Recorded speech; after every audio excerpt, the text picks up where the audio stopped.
Ihr Lieben, und weiter geht's mit den energetischen Achterbahnfahrten, den unruhigen Nächten, intensiven Träumen.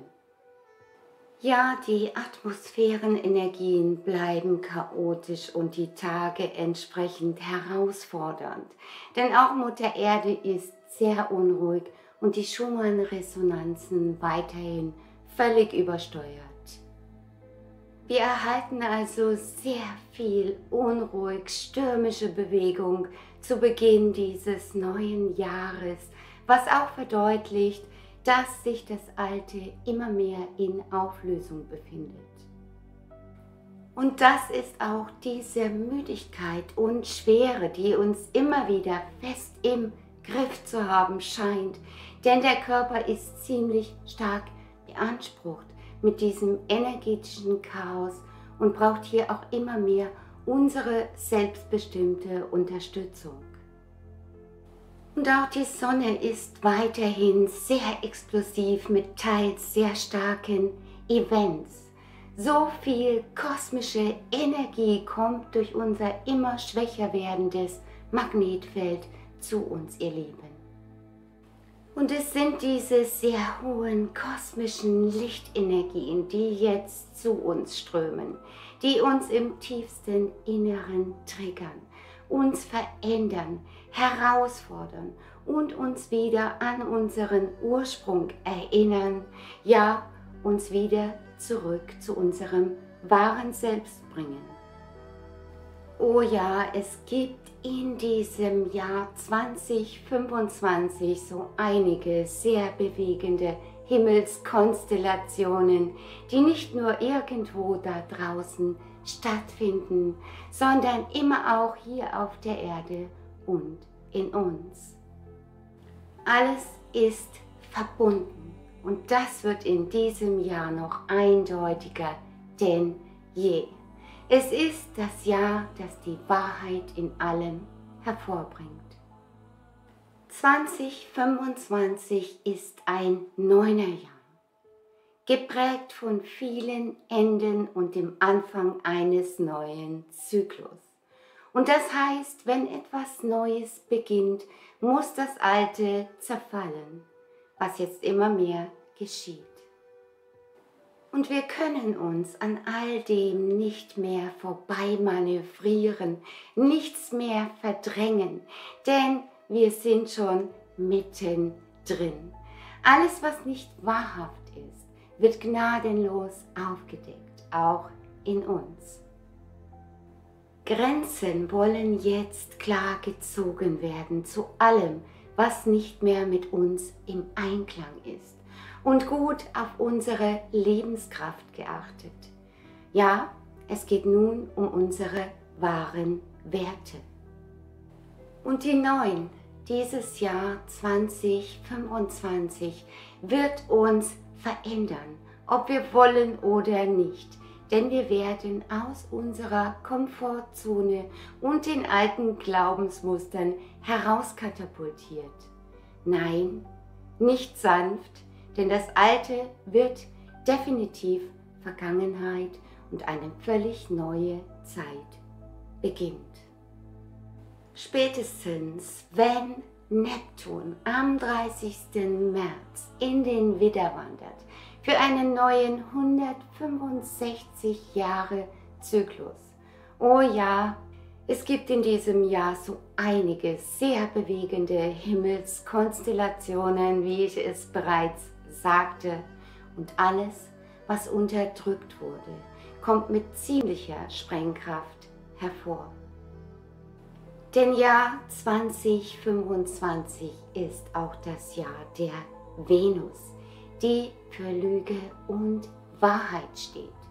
Doch noch sind wir im nicht nur energetisch herausfordernden Sonnenjahr, das sich jetzt immer explosiver zeigt und aus dem wir dann im Frühjahr in die Venus als Jahresherrscher wechseln.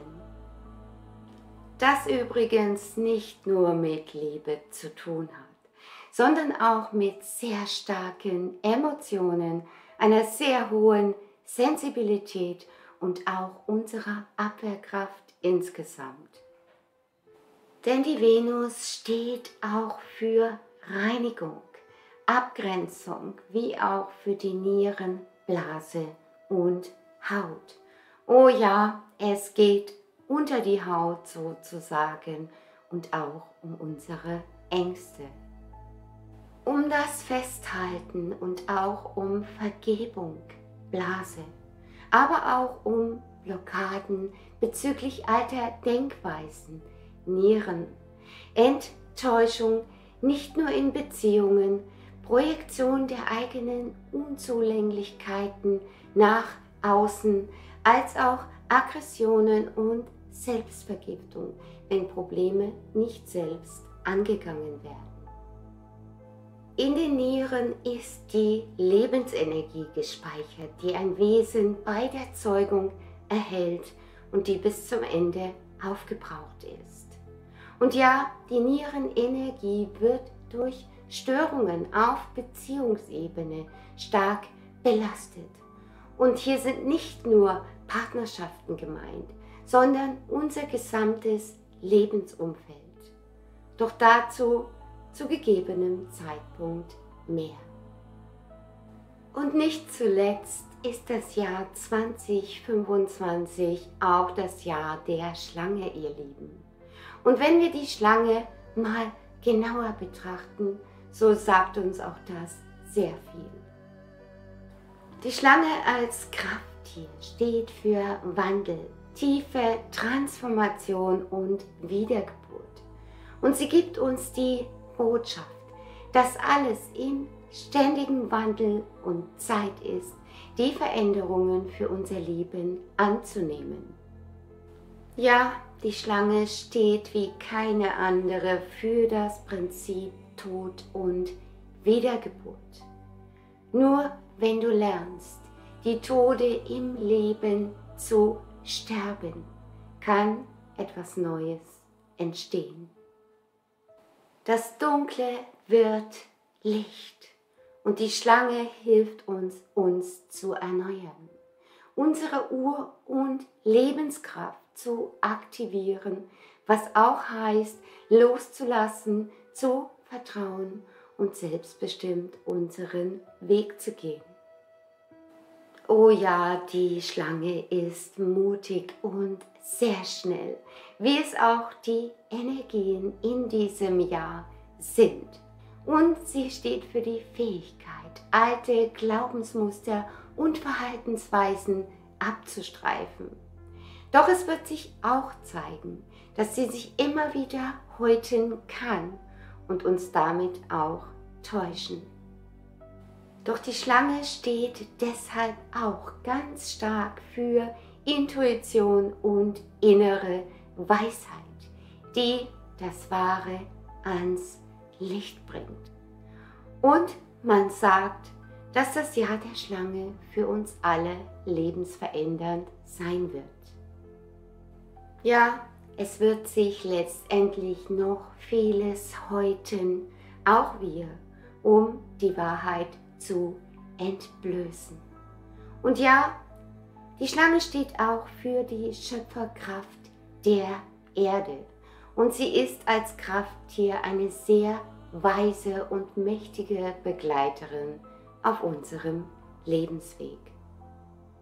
Seit jeher hat sie große Bedeutung in allen Kulturen, die jedoch sehr vielschichtig ist. So steht die Schlange einerseits für Leben, Erneuerung, Auferstehung und andererseits auch für Tod, Gift, Zerstörung, Macht und Täuschung. Der Äskulapstab, der von einer Schlange umwundene Stab, war übrigens ursprünglich in der griechischen Mythologie der des Gottes der Heilkunde und wurde als Symbol der heutigen Medizin und Pharma übernommen. In einigen Kulturen gilt die Schlange als Schutzgeist und auch für die Fähigkeit der Selbstheilung, die uns auch zur Verbindung mit der spirituellen Welt führt. Im Hinduismus und Buddhismus gilt sie als Verkörperung des kosmischen Bewusstseins. Ja, ihr Lieben, die Schlange und dieses Jahr der Schlange fordert uns jetzt alle auf, uns unserer wahren Stärke zu besinnen. Und damit sende ich alles Liebe zu euch, eure Silvia.